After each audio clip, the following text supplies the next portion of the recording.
Bismillahirrahmanirrahim. Assalamualaikum warahmatullahi wabarakatuh.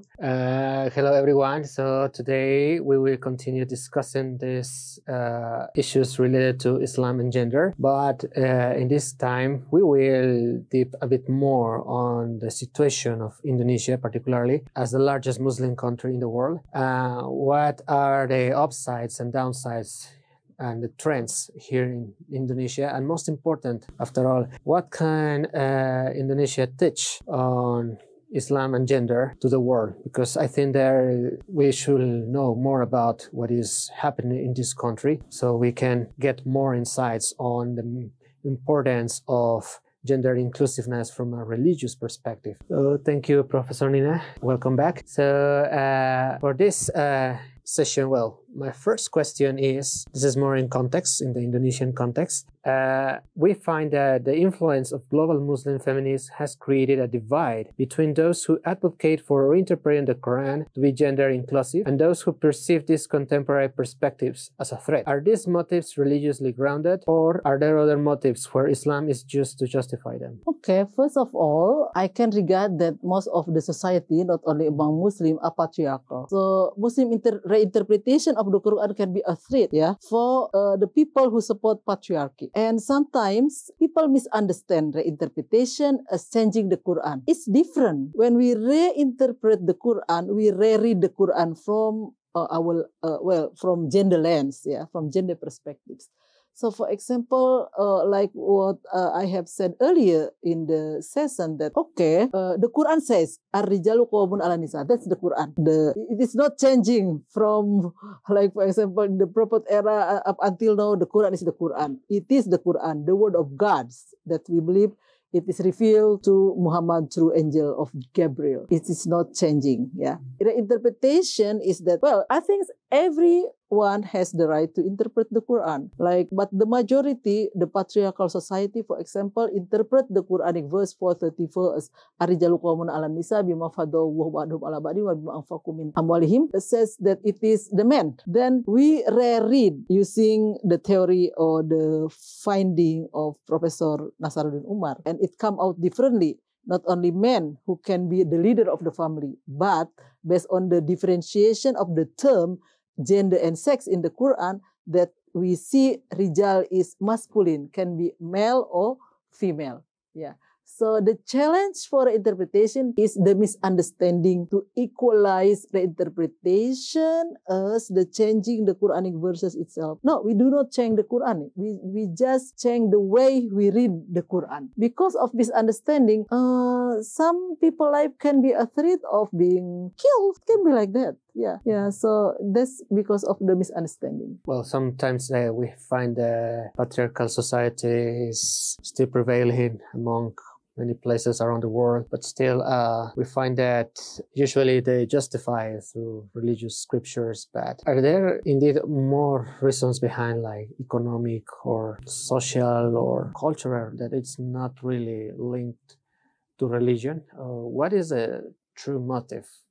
For example, in Indonesia, even there is, it's an exemplary country on religious moderation because it's multi-confessional, multi-ethnic, multilinguistic, but still there we sadly still find the patriarchal society in Indonesia. So we are aware that this is not grounded in the Quran, because as we have mentioned several times, it's advocating values like justice and, for instance, also moderation. But behind the religion, are there motives that prevail the patriarchal society, other than what are the true motives of this? It's about a patriarchal culture in which men are being positioned as higher than women. Of course, men take advantage of that, of being when they want to eat, food is ready, being served by the wife, and then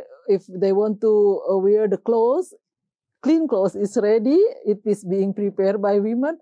It is the men who take advantage of that situation by exploiting women. But actually, being patriarchal is not biological only. Women can be patriarchal. For example, women who support polygamy, she is patriarchal because she want to just come inside the existing marriage without any effort, just enjoying the results of the hard works of husband and wife, the existing husband and wife.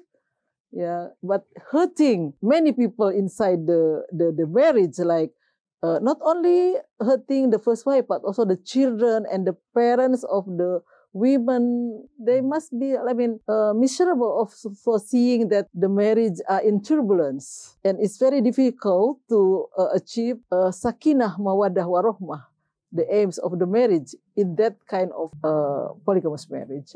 Coming back to the previous session again. Yeah, that's very true. Like, it's very important to clarify that what we can find even in Indonesia, because despite we can find a moderate interpretation of Islam, more inclusive, more progressive, yet in reality we find still patriarchal society or patriarchal mentality, mindset in several households. But still, what we try to say is that this does not mean that is because Islam commands that certain superiority from men to women, but indeed is the opposite. This, if we find for this situation, it's more like cultural, more like, but not religious grounded. This is very important to distinguish how indeed culture and religion will be different things, and also the agency of the individual, like how you interpret the scriptures. It's not a text itself, not the Quran, but the interpretations that are given. This is, and of course, in the Indonesian context, is not exception. So, on the other hand, based on the upsides, I will say, the question is, what Muslim feminist initiatives have been taken in the Indonesian Islamic educational context? Okay, well, I'm one of the lecturer in the State Islamic University, and then I graduated in 1992 for my first degree, and I can see beginning 1993 or 90, it's early 1990s, there has been a gender training in the universities throughout WIN or EIN at that time, the Institute for Islamic Studies at that time. There has been a gender training.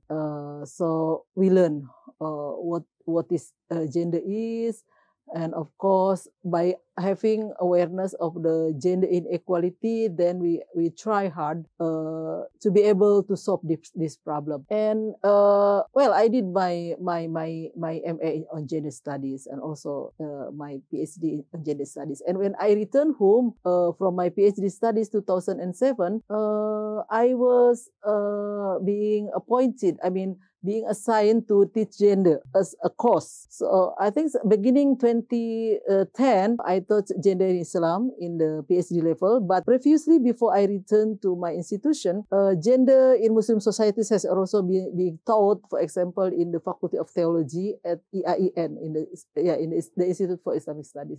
And now, not only that the courses about gender in Islam being taught from the bachelor level into PhD level, we can see that we have journals in the university. And if you see the articles, especially in the journals being managed by the Pusat Studi Gender dan Anak, PSGA, there has been so many articles about gender issues in Islam. So that's, I think, the contribution of Muslim feminists in the discourse, in the academic discourse. That's very interesting because, as we already discussed last session, the role of education in the Indonesian context is crucial, because when we talk about religious moderation in the Indonesian context, we need to think how particularly education has been crucial. So this is not exception with gender issues, because indeed, once again, you are facing non-Muslims in Western societies, and they say they have narrow mindset, narrow views on Islam, and they think that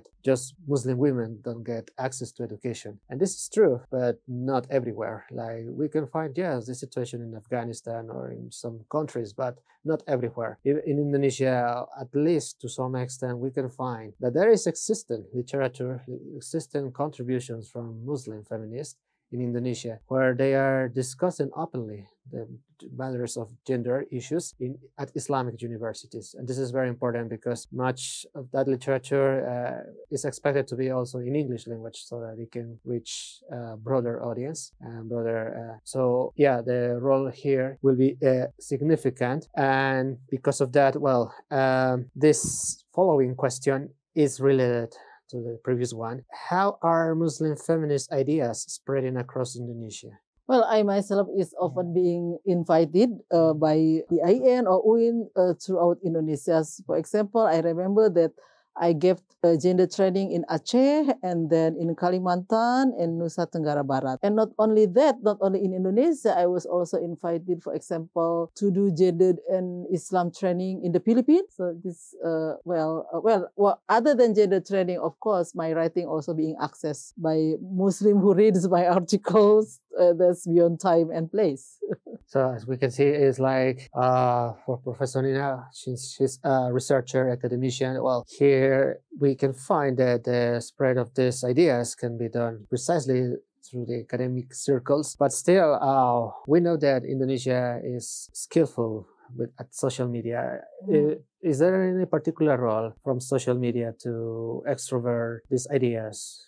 Yes, sure. Yeah, I think the media help me a lot in reaching out different audience. So, well, I give lecture to spread my feminist idea, give training, and then also write in the journals. But in addition to that, like now we are having a podcast, and then this will be like uploaded in the website. People can access it. Yeah, I think I have done that also. That people use like YouTube or live Instagrams and then being recorded, and people can access it. I think that's the role of media social in spreading my ideas. So people who are lazy to read, then they can just watch or listen to my talk, like what we are doing now. Yeah, that's true, because perhaps, well, the challenge is still like maybe the language, right? Because much you will find in Bahasa Indonesia and maybe, but still this is still a process, like how to make it more visible, the perception of these topics in the Indonesian context. So, well, this question leads to: are you aware if these ideas have reached beyond Indonesia? Yes. Yeah. Because, for example, when I publish an article, for example, about the influence of global Muslim feminists on Indonesian Muslim families, that article was published in 2011. And then in 2012, someone from far away in Glasgow University contacted me to invite me to be involved in a project in translating feminism. So that's what I'm aware about, that people read my works beyond Indonesia, and also that I have invitation like 3 times to give a gender training in Islam in the Philippines, for example, and also I am invited to give a talk, for example, in Malaysia. Yeah, so the influence of my feminism is not only within Indonesia but also outside Indonesia. That's interesting. So this is very important because both academia and social media are two medium crucial for this spreading these ideas to that indeed most important is that Islam is an inclusive religion, or can be an inclusive religion, and we can have these insights in the Indonesian context. So the following question is, in what ways could Indonesia change the Western misrepresentation of Islam as a sex religion or misogynist or the like? Well, I think we as a women should represent ourselves as educated women by negating the misrepresentation. So that's, I think, the good way of proving to the world that Muslim women are not being subordinated because of Islam. Yeah, there was time when I became a Fulbrighter. I was selected to teach and funded by Fulbright to teach in one of the university in America. Also, I taught gender also. I taught about Islam also. I think because I went there as a scholar, so people can see that that not all Muslim women are subordinated, but they can be educated and become a scholar. So I think the more women who are the more Muslim women who are educated, I think that's the best way to counterbalance the image of the misrepresentation about Muslim women being subordinated because of Islam. It's a good strategy, like I will say, how the misconceptions,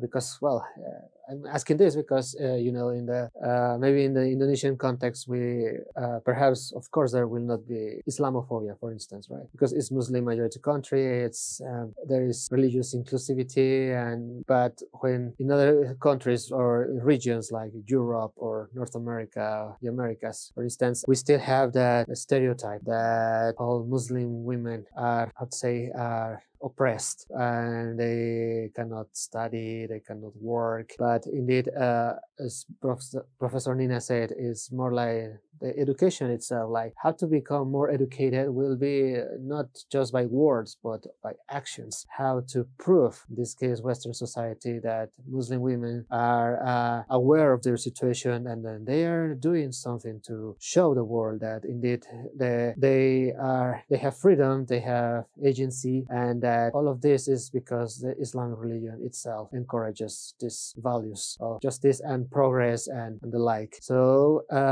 just to summarize this section, the last question is, are there any existing particular contributions from Islamic feminism that indeed have or can reshape global feminist discourses and movements?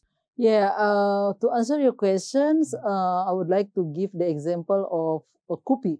KUPI is Kongres Ulama Perempuan Indonesia. That's Indonesian KUPI, Kongres Ulama Perempuan Indonesia. So Indonesian Women's Ulama Congress. We have it twice. The first one in 2017 in Cirebon and the second one in 2022. So we plan to have it every 5 years. So if we say it women's ulama, it's already negating the existing image that ulama is only male. So saying women ulama is like, oh, women, ulama usually men. So we are resisting and we are claiming our authority that we, even though we are women, we are fully human being who can also produce knowledge, who can also have knowledge. Well, I myself was being invited into the secular, to the movement called Alibat. And Alibat means women's ulama. And then when I was being invited to that cycle, I was questioning myself whether I can be regarded as ulama. But if we, so I was like not being confident being called as ulama. But if I see the definition of ulama. Ulama means the person who has ilmu, the knowledge. So at the time I have graduated from my PhD, means that I have the highest level of education. Then how could I have no knowledge with the level of education I have reached into the doctoral level when men also doesn't necessarily have that level. So, okay, I try to be confident to be called women's ulama. That's the first thing. And the second thing, and we are doing the Congress, we want to show that, okay, women can be ulama, can produce knowledge, and then we issue the fatwa. And the fatwa that we issued is different from the fatwa issued by men. For example, in the first Congress, we issued 3 fatwas. The first one is about child marriage, that preventing child marriage is obligatory for the government and the parents. And the second is about sexual violence, that sexual violence is prohibited inside and outside marriage.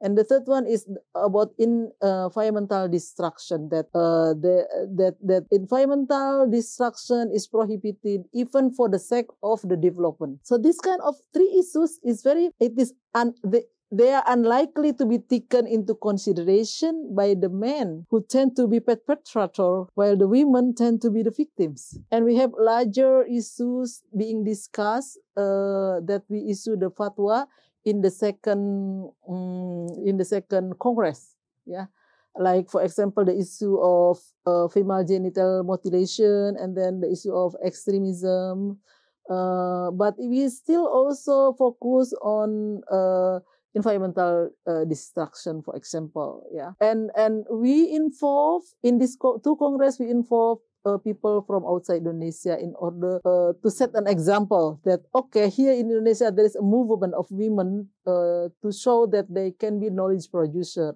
can address the problems, national problems of sexual violence, environmental destruction, and then, about the tendency of women to become victims of rape, for example. So the people outside Indonesia can learn from us. And I know, for example, Zainah Anwar, the founder of Sisters in Islam in Malaysia, she really loves Kupi and the Alimat and the progressive thinking among Indonesians. And she says that how could Malaysia is so conservative and Indonesia having like very progressive ideas. So yeah, Sister Islam is very much in support of our movement in Indonesia. Yeah, but in fact, actually, we learn each other. Like Sisters in Islam become the host for Musawah. Musawah is a global movement for gender equality in the family, for example. It is a global network, and Alimat movement in Indonesia also become part of the Musawah global movement for equality and justice in the Muslim family. So based on this, you have compared that even they are neighboring countries, Indonesia and Malaysia, but still Malaysia has more conservative views. From your experience, what makes Indonesia to have more progressive ideas on this matter compared to other Muslim countries? Well, Indonesia is what Prof. Azra says, it is the smiling face of Islam. Indonesian Islam is tend to be relaxed, grounded in the Indonesian culture. But you need also to know that not all Indonesian Muslims have progressive thinking, because there are some also who are very conservative and argue against gender equality from the Islamist group, for example. So we have a variety of Islamic thinking from progressive into conservative. So to summarize this, what is your vision or how these ideas can be developed in the near future? What is the impact they can reach in the near future based on in the Indonesian context? The impact of Muslim feminism?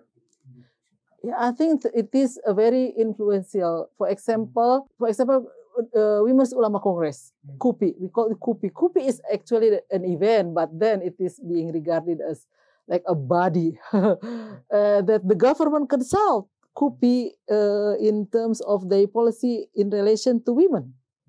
So we are working closely, for example, with the Ministry of Women's Empowerment, and they learn a lot from and base their policy, for example, about female genital mutilation or the prevention of child marriage to the KUPI fatwa. So that's how we contribute to our Indonesian government. Okay, so well, as we could see these insightful sessions on Islam and gender, we can summarize that as Professor Nina said, how to clarify that in essence or in brief, how Islam is not a monolithic religion, it's not static, it's a dynamic religion, and we can find this in the Indonesian context, how there are progressive or movements, let's say that, progressive in the sense that they advocate ideas like gender inclusiveness. Of course, this is a big challenge because even in the Indonesian context, we will find this in every household, in every home, but still there is some impact, I would say, particularly coming from abroad. This is very impactful, how you can find, as I said before, like a different face of Islam in the Indonesian context.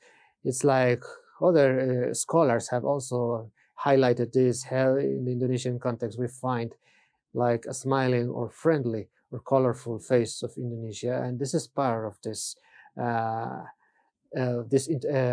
portrayal, in the sense that we can find here different voice, an alternative voice, that the Quran is inclusive, that what it makes it, the problem is more like the interpretation, and how Indonesia has already taken some steps, either in academia or social media as well. So yeah, the challenge is still big. Anyway, there is still some progress, and so insightful. Anything else you would like to summarize? Yeah, thank you for the interview. I hope this will be beneficial for others. Thank you very much. Okay, so this is all for today. This is our session on Islam and gender. Remember, stay balanced. Wassalamualaikum warahmatullahi wabarakatuh.